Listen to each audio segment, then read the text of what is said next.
Hello, we're back. I hope you enjoyed your lunch, and let's jump straight to the next session. We don't have much time. Please pay attention also, less than 20 minutes. My name is Dr. Christos Christou. I'm the international president of MSF until very recently. I'm a doctor and a surgeon by profession.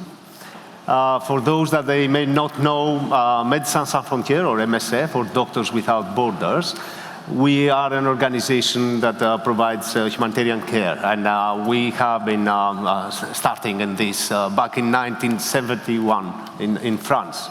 And we started as a group of doctors and a group of journalists.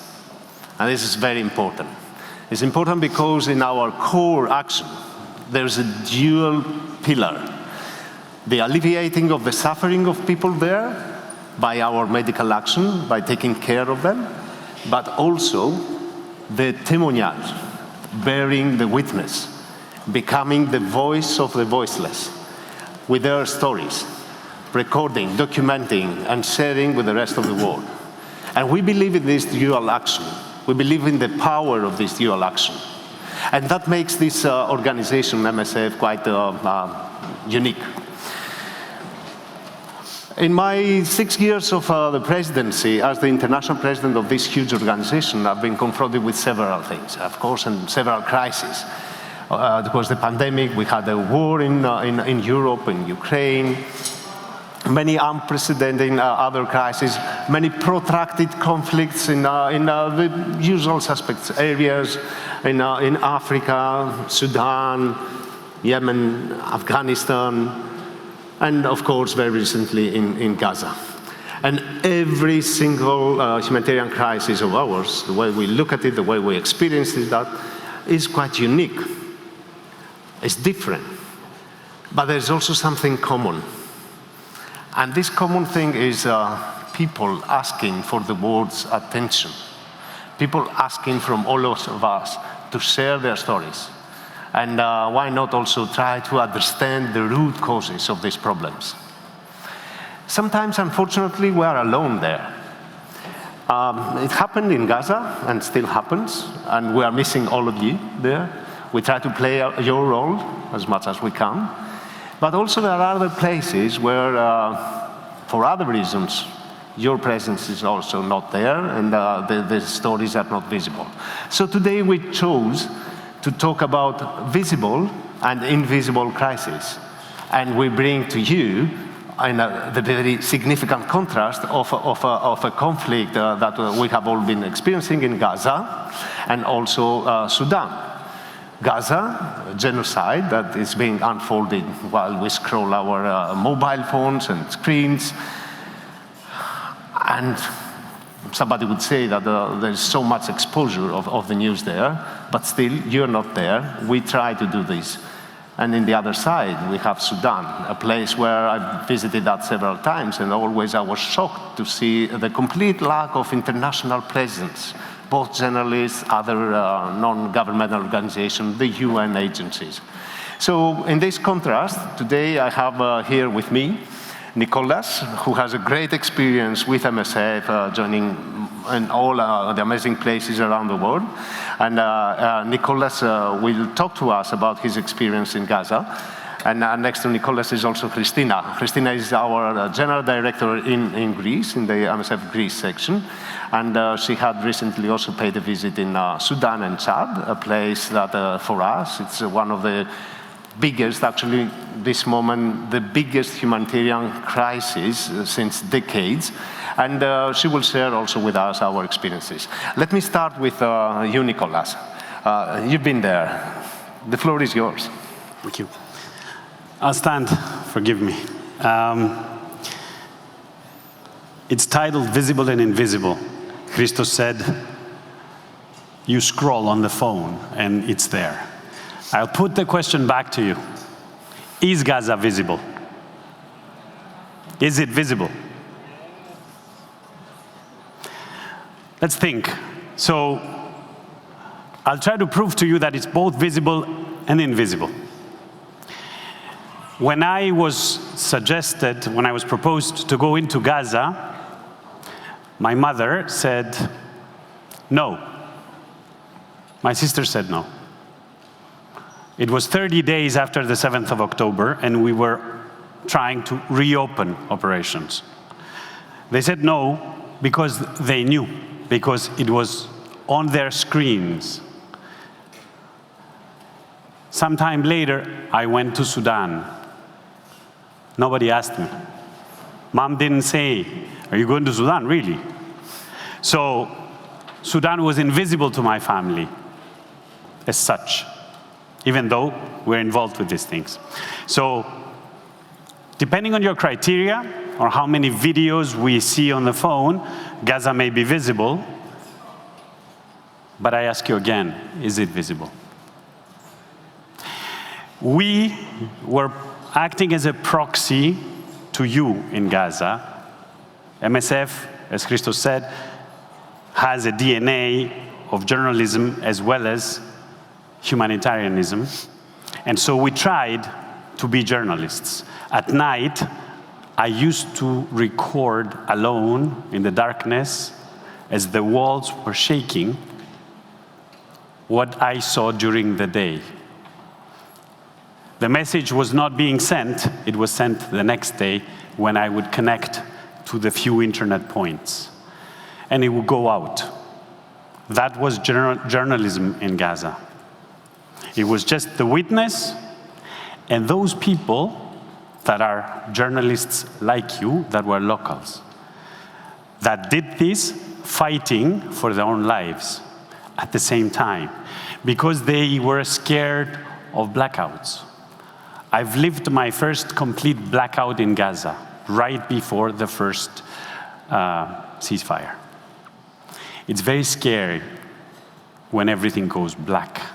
In the age of communications that you guys know very well, it's very scary when it goes all black. We didn't know where the teams were, we couldn't get in touch, nobody knew about us. Anything could have happened to us there, but nobody knew about it. It was a blackout, it was a complete cut of communications. Eventually, people like Mariam Dakka fought against these blackouts. She was one of our dear partners. We worked together with Mariam. She was a visual journalist, as all of you know. She had a son, and she tried to tell a story. And ironically, she tried to tell that story, as I'm sure you know, in the neonatology department of Al-Nasser Hospital, where birth was offered. She died. That's how journalism was hit and silenced in Gaza. The report from the Prime Minister's office was that it was a tragic mishap. 5 journalists were killed. A tragic mishap. There is a normalization of killing journalism in Gaza. Is it visible? Once again, I ask the question. Mariam died. I'm not sure how many of you watched today's news. Meshti is a local journalist that filmed himself being displaced, walking away from the city of Gaza, where MSF has just announced suspension of activities. One of the many. While I was in Gaza, I closed 2 of our facilities because we were commanded to evacuate. Again, today, we're closing the city of Gaza and we are restraining ourselves to the south.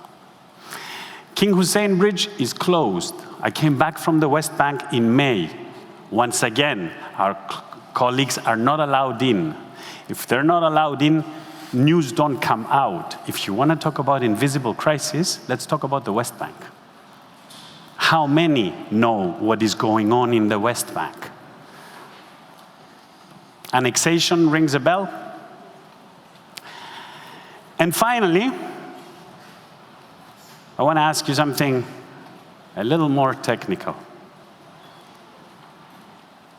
A tree falls in the forest, and there's nobody there. The physicists are still discussing whether this is an event. If there's nobody there to do something about the tree falling or document the impact of that tree falling, it's questionable whether this is an event. Gaza is falling genocidally. As we speak, we are all there. Is this an event? Is there a reaction to this? And I will close by asking you, what will it take for all of us to drop what we're doing? Just drop what we're doing and stop the system. What kind of visibility do we actually need to make Gaza visible? And perhaps my colleague Christina can shed some light on the matter by talking about Sudan.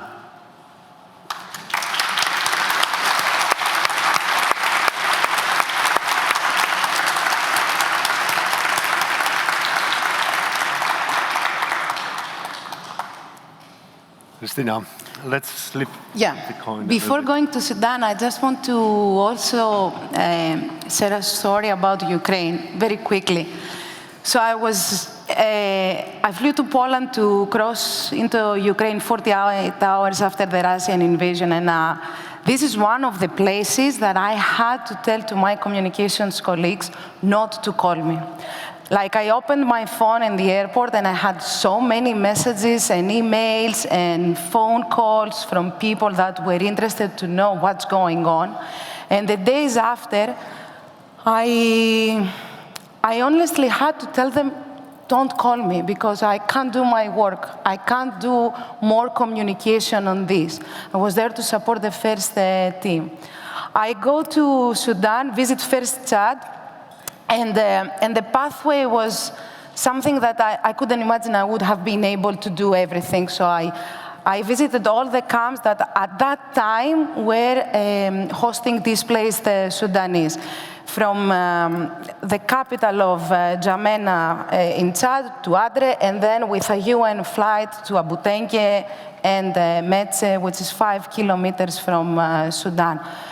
These places are in the middle of nowhere, and this is no exaggeration. So we do drills, we do camp setting, we have built a hospital in the middle of nowhere. And I mean, you can't even see roads, you can't spot it on Google Maps. It's a hospital that only locals know somehow how to find it. And when I was back, I thought that I will be speaking about it for ages. And I could hardly find not only media, but people interested about what was going on. And it's not all media the same, and there has been some very brave reporting as well in these places. But it was difficult to make up my mind, how is it possible that you're not interested about what's going on? I was like, I want to say, listen, there are women that are being daily raped in their search for water. There are women that are dressing their boys as girls to sneak them out of the country, so to save them from killing.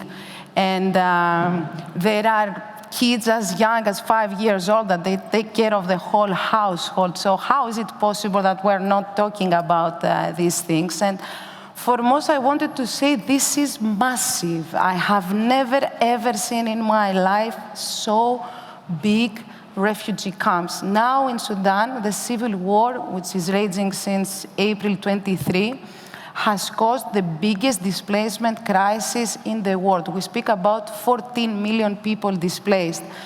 This is the size of Greece plus. So 10 of them internally displaced and 4 have crossed the borders to neighboring countries like Chad, South Sudan, some in Egypt.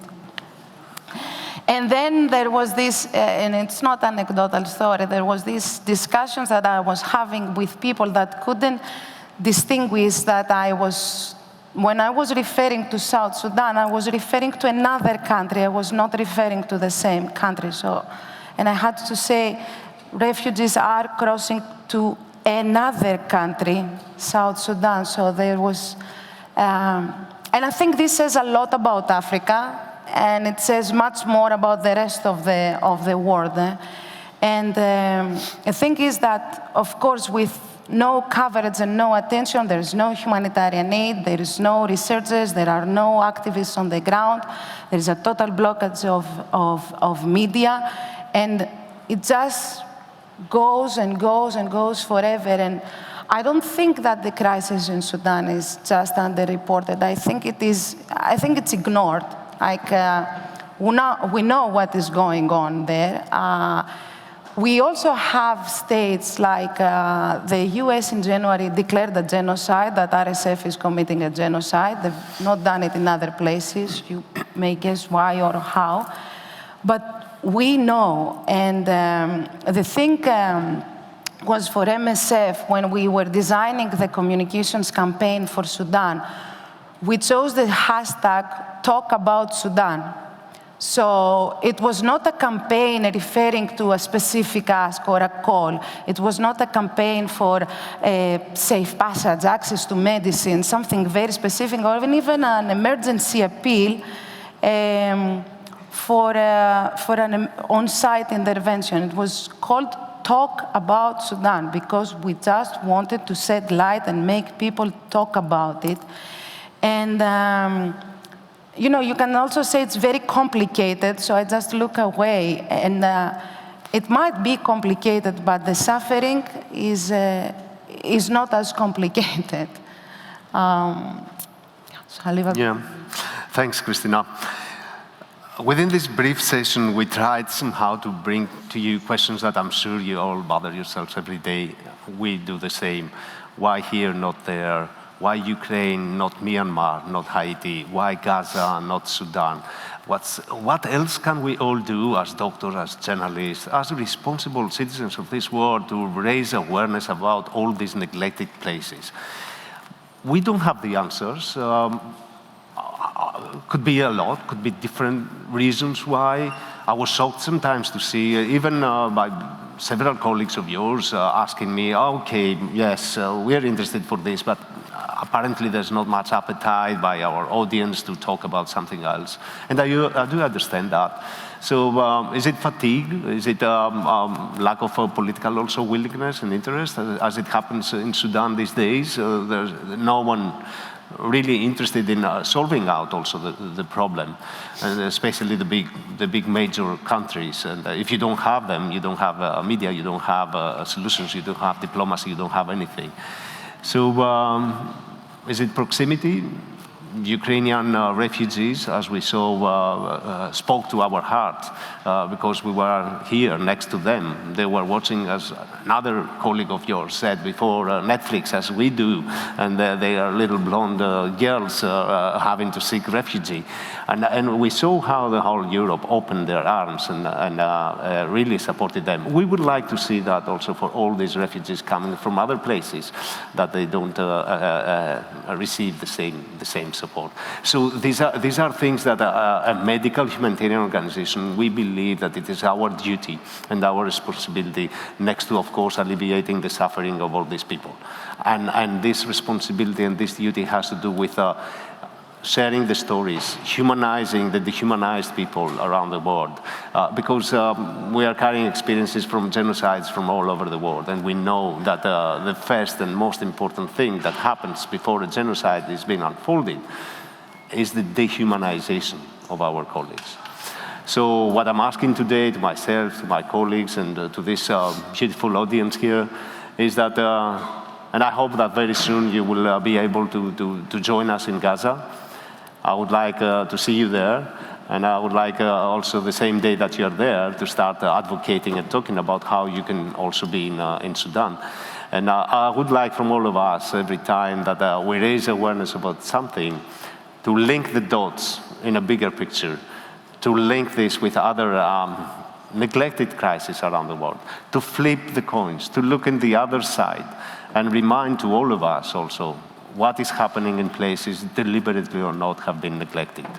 So once again, we hope that at least we address these questions and these dilemmas. We usually know that in dilemmas there are no solutions. But I feel like we leave this room with this message. Never stop talking and speaking out about those neglected, invisible stories of all our fellow human beings around the world. And we're going to do it together, as we did it when this organization of mine started. So once again, thank you so much for this.